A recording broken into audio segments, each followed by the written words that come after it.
Chapter 8 of Frankenstein, or the Modern Prometheus, by Mary Shelley. We passed a few sad hours until 11 o'clock, when the trial was to commence. My father and the rest of the family being obliged to attend as witnesses, I accompanied them to the court. During the whole of this wretched mockery of justice I suffered living torture. It was to be decided whether the result of my curiosity and lawless devices would cause the death of two of my fellow beings, one a smiling babe full of innocence and joy, the other far more dreadfully murdered, with every aggravation of infamy that could make the murder memorable in horror. Justine also was a girl of merit, and possessed qualities which promised to render her life happy. Now all was to be obliterated in an ignominious grave, and I the cause.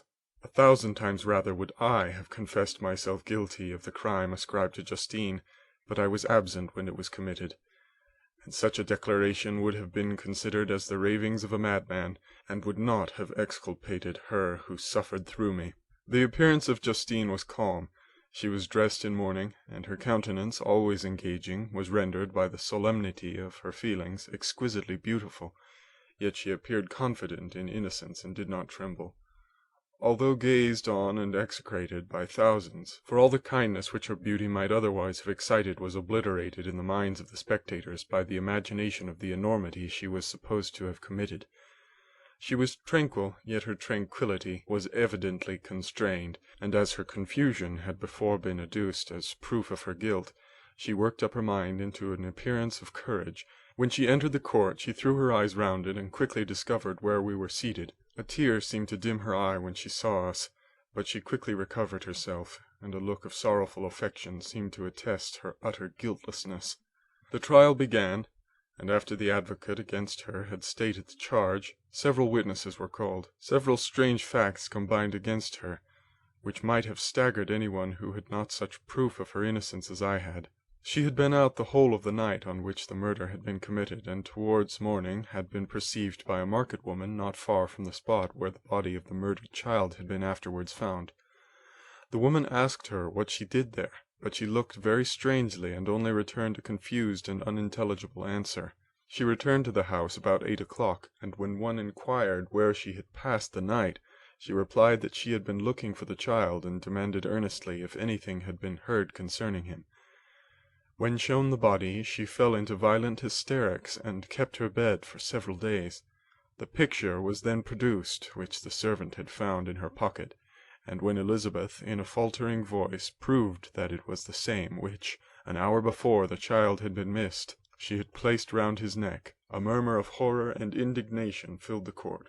Justine was called on for her defence. As the trial had proceeded, her countenance had altered. Surprise, horror, and misery were strongly expressed. Sometimes she struggled with her tears, but when she was desired to plead, she collected her powers and spoke in an audible, although variable voice. "God knows," she said, "how entirely I am innocent, but I do not pretend that my protestations should acquit me. I rest my innocence on a plain and simple explanation of the facts which have been adduced against me, and I hope the character I have always borne will incline my judges to a favourable interpretation where any circumstance appears doubtful or suspicious." She then related that, by the permission of Elizabeth, she had passed the evening of the night on which the murder had been committed at the house of an aunt at Chêne, a village situated about a league from Geneva. On her return, at about 9 o'clock, she met a man who asked her if she had seen anything of the child who was lost.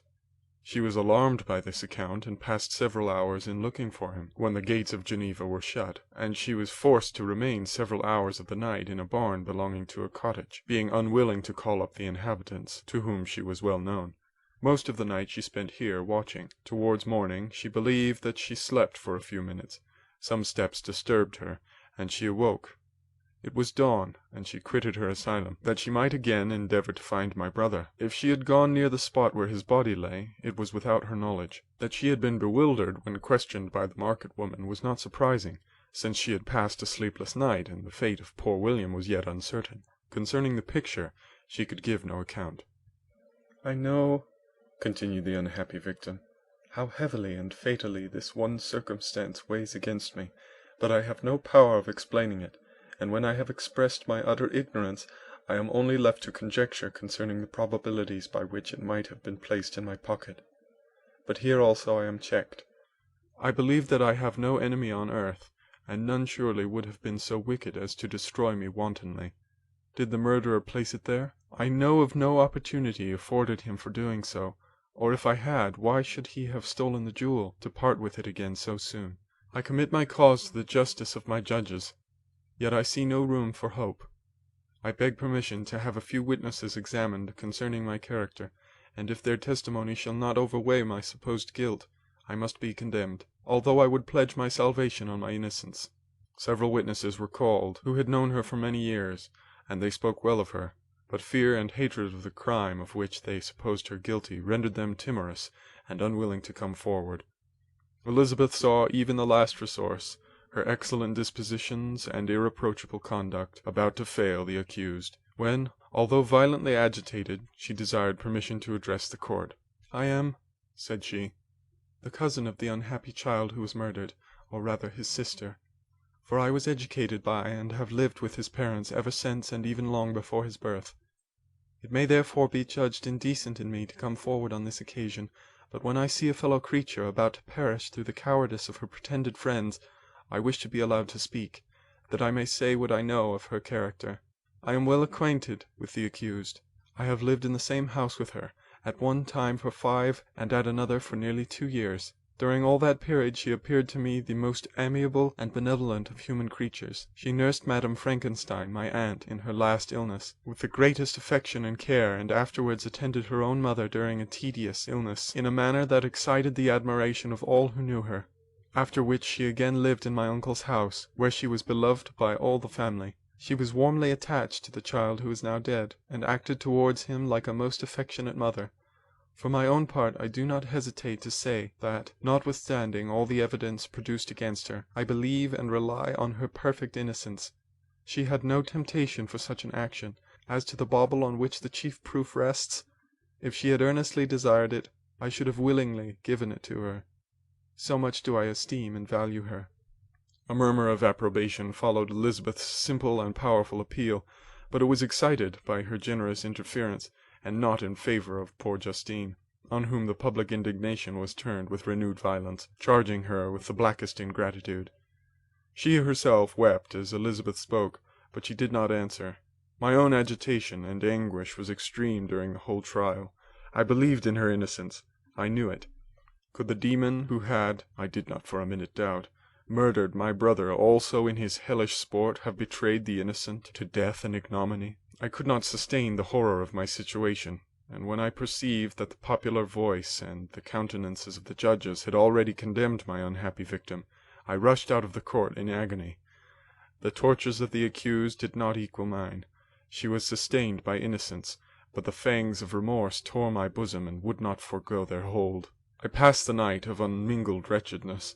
In the morning I went to the court. My lips and throat were parched. I dared not ask the fatal question, but I was known, and the officer guessed the cause of my visit. The ballots had been thrown, they were all black, and Justine was condemned. I cannot pretend to describe what I then felt.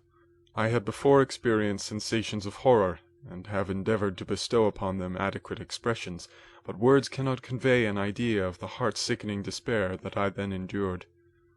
The person to whom I addressed myself added that Justine had already confessed her guilt. "That evidence," he observed, "was hardly required in so glaring a case, but I am glad of it, and indeed none of our judges like to condemn a criminal upon circumstantial evidence, be it ever so decisive." This was strange and unexpected intelligence. What could it mean? Had my eyes deceived me, and was I really as mad as the whole world would believe me to be if I disclosed the object of my suspicions? I hastened to return home, and Elizabeth eagerly demanded the result. "My cousin," replied I, "it is decided as you may have expected. All judges had rather that 10 innocent should suffer than that 1 guilty should escape. But she has confessed." This was a dire blow to poor Elizabeth, who had relied with firmness upon Justine's innocence. "Alas!" said she, "how shall I ever again believe in human goodness? Justine, whom I loved and esteemed as my sister, how could she put on those smiles of innocence, only to betray? Her mild eyes seemed incapable of any severity or guile, and yet she has committed a murder." Soon after, we heard that the poor victim had expressed a desire to see my cousin. My father wished her not to go, but said that he left it to her own judgment and feelings to decide. "Yes," said Elizabeth, "I will go. Although she is guilty, and you, Victor, shall accompany me, I cannot go alone." The idea of this visit was torture to me, yet I could not refuse. We entered the gloomy prison chamber, and beheld Justine sitting on some straw at the farther end. Her hands were manacled, and her head rested on her knees. She rose on seeing us enter, and when we were left alone with her, she threw herself at the feet of Elizabeth, weeping bitterly. My cousin wept also. "Oh, Justine," said she, "why did you rob me of my last consolation? I relied on your innocence, and although I was then very wretched, I was not so miserable as I am now." "And do you also believe that I am so very, very wicked? Do you also join with my enemies to crush me, to condemn me as a murderer?" Her voice was suffocated with sobs. "Rise, my poor girl," said Elizabeth. "Why do you kneel, if you are innocent? I am not one of your enemies. I believed you guiltless, notwithstanding every evidence, until I heard that you had yourself declared your guilt. That report, you say, is false, and be assured, dear Justine, that nothing can shake my confidence in you for a moment but your own confession." "I did confess, but I confessed a lie. I confessed that I might obtain absolution, but now that falsehood lies heavier at my heart than all my other sins. The God of heaven forgive me. Ever since I was condemned, my confessor has besieged me. He threatened and menaced until I almost began to think that I was the monster that he said I was. He threatened excommunication and hellfire in my last moments if I continued obdurate. Dear lady, I had none to support me. All looked on me as a wretch, doomed to ignominy and perdition. What could I do? In an evil hour I subscribed to a lie, and now only am I truly miserable." She paused, weeping, and then continued. "I thought with horror, my sweet lady, that you should believe your Justine, whom your blessed aunt had so highly honoured, and whom you loved, was a creature capable of a crime which none but the devil himself could have perpetrated. Dear William, dearest blessed child, I soon shall see you again in heaven, where we shall all be happy, and that consoles me, going as I am to suffer ignominy and death. Oh, Justine, forgive me for having for one moment distrusted you. Why did you confess? But do not mourn, dear girl, do not fear. I will proclaim, I will prove your innocence. I will melt the stony hearts of your enemies by my tears and prayers. You shall not die. You, my playfellow, my companion, my sister, perish on the scaffold? No, no, I never could survive so horrible a misfortune." Justine shook her head mournfully. "I do not fear to die," she said. "That pain is past. God raises my weakness, and gives me courage to endure the worst. I live a sad and bitter world, and if you remember me and think of me as one unjustly condemned, I am resigned to the fate awaiting me. Learn from me, dear lady, to submit in patience to the will of heaven." During this conversation, I had retired to a corner of the prison room, where I could conceal the horrid anguish that possessed me. Despair! Who dared talk of that? The poor victim, who on the morrow was to pass the awful boundary between life and death, felt not, as I did, such deep and bitter agony. I gnashed my teeth and ground them together, uttering a groan that came from my inmost soul. Justine started. When she saw who it was, she approached me and said, "Dear sir, you are very kind to visit me. You, I hope, do not believe that I am guilty?" I could not answer. "No, Justine," said Elizabeth. "He is more convinced of your innocence than I was, for even when he heard that you had confessed, he did not credit it. I truly thank him. In these last moments I feel the sincerest gratitude towards those who think of me with kindness. How sweet is the affection of others to such a wretch as I am! It removes more than half my misfortune, and I feel as if I could die in peace now that my innocence is acknowledged by you, dear lady, and your cousin." Thus the poor sufferer tried to comfort others and herself. She indeed gained the resignation she desired, but I, the true murderer, felt the never-dying worm alive in my bosom, which allowed of no hope or consolation. Elizabeth also wept and was unhappy, but hers also was the misery of innocence, which, like a cloud that passes over the fair moon, for a while hides but cannot tarnish its brightness. Anguish and despair had penetrated into the core of my heart. I bore a hell within me which nothing could extinguish. We stayed several hours with Justine, and it was with great difficulty that Elizabeth could tear herself away. "I wish," cried she, "that I were to die with you. I cannot live in this world of misery." Justine assumed an air of cheerfulness, while she with difficulty repressed her bitter tears.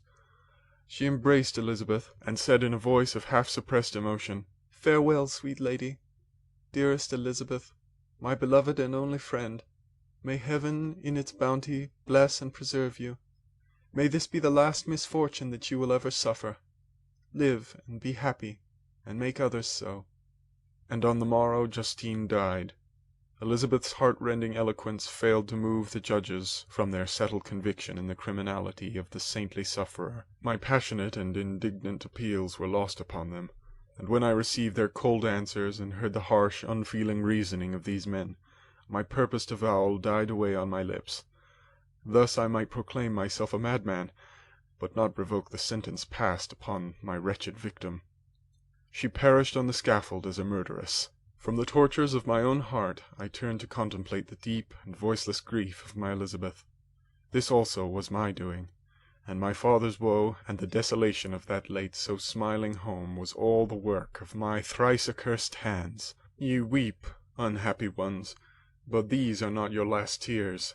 Again shall you raise the funeral wail, and the sound of your lamentations shall again and again be heard. Frankenstein, your son, your kinsman, your early, much-loved friend, he who would spend each vital drop of blood for your sakes, who has no thought nor sense of joy except as it is mirrored also in your dear countenances, who would fill the air with blessings and spend his life in serving you, he bids you weep, to shed countless tears, happy beyond his hopes, if thus inexorable fate be satisfied, and if the destruction paused before the peace of the grave have succeeded in your sad torments. Thus spoke my prophetic soul, as, torn by remorse, horror, and despair, I beheld those I loved spend vain sorrow upon the graves of William and Justine, the first hapless victims to my unhallowed arts. End of Chapter 8.